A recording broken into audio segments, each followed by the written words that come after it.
Një ngjarje shqetësuese është regjistruar mbrëmjen e djeshme në qytetin e Durrësit, ku copa të mëdha suvaje janë shkëputur nga një pallat banimi, duke rënë mbi një automjet të parkuar poshtë tij dhe duke i shkaktuar dëme të konsiderueshme.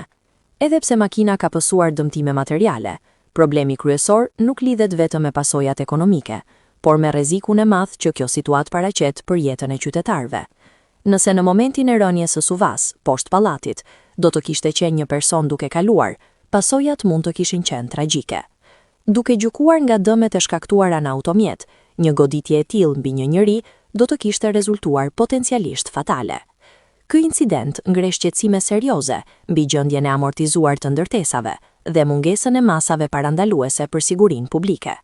Banorët e zonës kërkojnë ndërhyrje të menjëhershme nga autoritetet përkatëse, duke theksuar nevojën për inspektime të rregullta dhe restaurime të domosdoshme, në mënyrë që të shmangen ngjarje të tilla që mund të rrezikojnë jetën e njerëzve.